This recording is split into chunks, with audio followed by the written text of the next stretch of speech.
fin mars et ta résolution 2024 était de faire du sport 5 fois par semaine, de courir 10 km et de préparer ton summer body. Première semaine de janvier, tu étais à fond, deuxième semaine un peu moins et puis maintenant tu payes la salle mais tu n'y vas plus du tout, cette vidéo est faite pour toi. J'ai mis du temps avant d'avoir une routine sportive mais surtout de la conserver, de l'entretenir, de la garder, mais dans cette vidéo je vais te donner toutes mes astuces. Je suis Caroline et sur ma chaîne on parle de beauté, de cuisine, de sport et de plein d'autres sujets qui m'intéressent et qui t'intéressent peut-être, donc je t'invite d'ores et déjà à t'abonner pour me soutenir. Mes conseils c'est de trouver son why, c'est-à-dire trouver son pourquoi. Ce pourquoi ne doit pas être seulement être fraîche pour cet été parce que ça c'est une raison qui fera que tu peux plus facilement abandonner le sport. Pour trouver son vrai pourquoi, moi je t'invite à écrire sur une feuille reprendre le sport et pourquoi. Donc tu écris 7 fois pourquoi, tu donnes 7 réponses différentes et plus tu vas avancer dans l'exercice, plus tu vas découvrir tes raisons profondes de pourquoi tu veux te remettre au sport.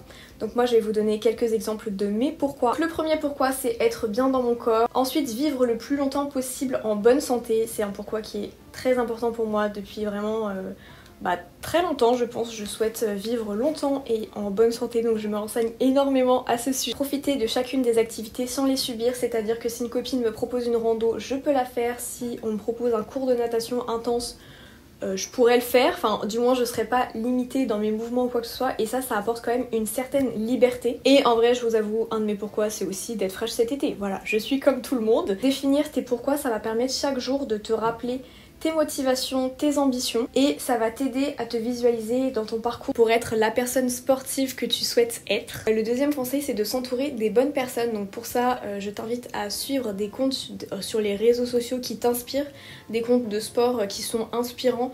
Je parle pas nécessairement de personnes qui font de la chirurgie ou quoi que ce soit et qui vendent leur programme, non je parle vraiment de personnes de la vraie vie en fait.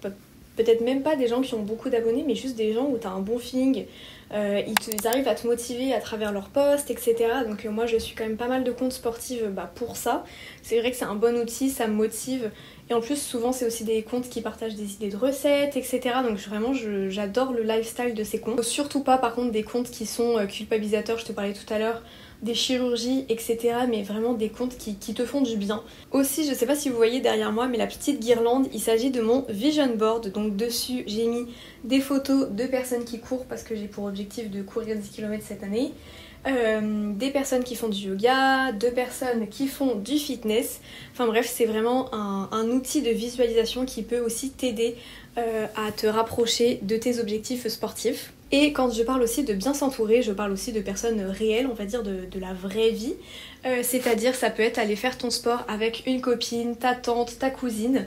Vraiment se motiver ensemble, que vous soyez ensemble ou séparés. C'est-à-dire que chacune peut faire une activité différente.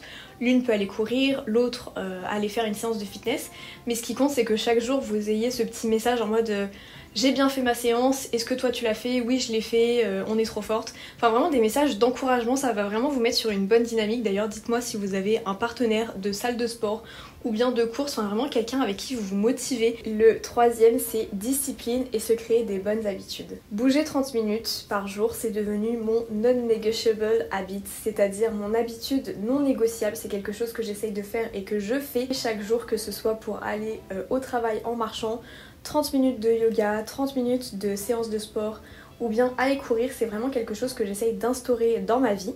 Et pour être sûre que je respecte cette non-negotiable habit, j'essaye aussi d'augmenter mon NEAT. Donc le NEAT, qu'est-ce que c'est? C'est tout le sport que vous faites en dehors de la salle de sport et en dehors du moment où vous enfilez vos baskets. Je pense faire une vidéo dans une semaine ou deux à ce sujet parce que c'est vraiment quelque chose d'hyper intéressant et on peut perdre du poids en augmentant son NEAT, enfin on peut être en meilleure santé en augmentant son NEAT et c'est quelque chose qui est gratuit, facile d'accès pour tout le monde. Et la discipline c'est vraiment quelque chose qui va vous permettre d'avancer au fur et à mesure parce qu'au début on se dit bon ça a une nouvelle habitude mais à la fin c'est tellement une habitude qu'en fait c'est ancré en vous, dans votre ADN limite, enfin faut vraiment que vous soyez cette personne sportive. Et là c'est vraiment la discipline qui va rentrer en compte. En fait c'est vraiment la discipline qui va vous permettre d'avancer au fur et à mesure et de ne plus vous poser de questions. C'est-à-dire que la motivation c'est très fluctuant. La discipline ça ne l'est pas. Si un jour vous ne voulez pas aller faire du sport mais vous êtes discipliné, vous irez quand même aller faire cette séance de sport. Pour faciliter la mise en place de cette nouvelle habitude et ensuite cette nouvelle discipline, tu peux préparer ta tenue la veille, mettre à charger tes écouteurs parce que vraiment c'est le pire truc quand t'es lancé, t'as tout qui est prêt mais pas tes écouteurs, bah c'est raté quoi. Enfin bref, toutes les choses qui vont te mettre dans de bonnes dispositions pour aller faire ta séance de sport. Ensuite, une autre de mes astuces, c'est de planifier ces séances de sport. Donc vraiment le dimanche soir, je prends mon planeur et j'inscris mes séances de la semaine. Ça me permet de créer du temps pour mes activités, d'avoir ce petit rendez-vous avec moi-même. En fait, le fait d'écrire, ça me permet de ne pas avoir l'excuse de j'ai pas le temps, parce que le temps, juste le créer, le trouver. Et donc voilà, le fait de l'écrire, ça me permet de vraiment visualiser mes séances de sport dans ma semaine et de ne plus avoir cette excuse de je n'ai plus le temps. Et vraiment noter, je vous encourage à noter, que ce soit sur le téléphone, ordinateur ou même sur votre planeur, donc sur un support plutôt physique, parce que vraiment la sensation de rayer quelque chose sur votre tâche, elle est tellement grande, cette satisfaction et cette fierté. Enfin franchement, vous êtes trop content quand vous rayez le sport et que vous voyez sur la semaine vous avez tenu. C'est vraiment un vrai objectif et ça vous pousse à continuer. Ensuite, un autre conseil, c'est de tester un maximum de sports. On a la chance aujourd'hui d'avoir des cours gratuits, d'avoir aussi plusieurs cours que l'on peut prendre et reprendre de différents sports à des prix réduits. Moi j'avais fait ça par exemple pour le yoga show où c'était 10 cours pendant un mois pour 50$. Je trouve ça hyper intéressant, surtout quand on voit le prix au mois du yoga show. Donc comme je vous le disais, c'est vraiment un rendez-vous que vous devez prendre avec vous-même. Donc n'hésitez pas à trouver aussi des sports que vous aimez et pour ça faut en tester. Donc c'est pas grave d'être nul au début. De 1, les gens s'en fichent, les gens sont tellement concentrés sur leur performance à eux que vraiment c'est pas grave, ils se concentrent pas du tout sur les personnes qu'il y a autour d'eux. Et de 2, c'est normal de commencer quelque chose et de ne pas être forte. Voilà.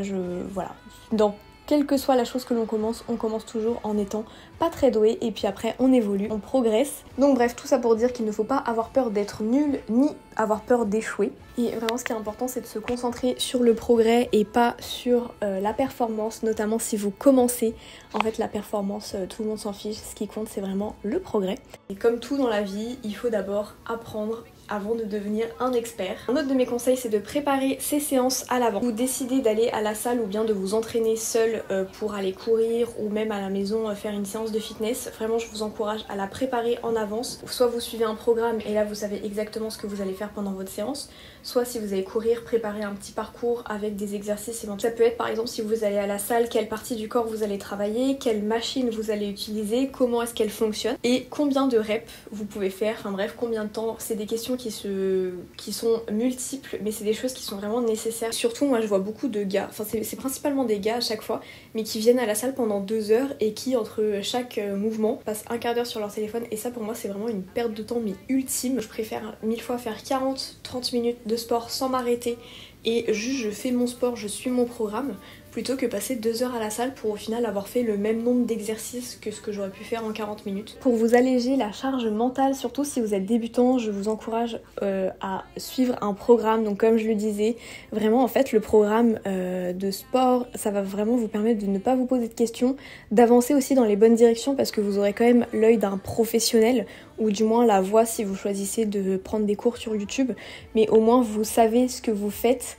avec quelqu'un qui est expert dans ce domaine, donc c'est vrai que c'est toujours intéressant. Personnellement je recommande l'application Trainsweaty TSE que je paye chaque mois, il me semble que c'est 15€, quelque chose comme ça, et c'est vraiment quelque chose qui a changé mais vraiment ma façon de faire du sport, c'est-à-dire que je vais à la salle de sport, je lance la vidéo, je sais ce que je dois faire, en fait je suis le coach de la vidéo, le coach fait les exercices en même temps, j'ai les timers, j'ai le nombre de reps, donc c'est vrai que c'est hyper intuitif et vraiment je me pose pas de questions, je suis vraiment en mode pilote automatique dans ma séance. Vous avez aussi toute une partie nutrition, j'adore cuisiner, j'adore manger, donc évidemment que je reproduis beaucoup de leurs recettes et elles sont vraiment délicieuses. Tu peux aussi chercher des programmes gratuits sur YouTube, il y en a énormément. La vidéo est maintenant terminée, je vous invite dans les commentaires à me dire votre sport du moment, quels sont vos objectifs, quelles sont aussi vos astuces, ça serait super qu'on échange parce que sûrement qu'il y en a plein d'autres que j'ai oubliés. Et on se dit à dimanche prochain.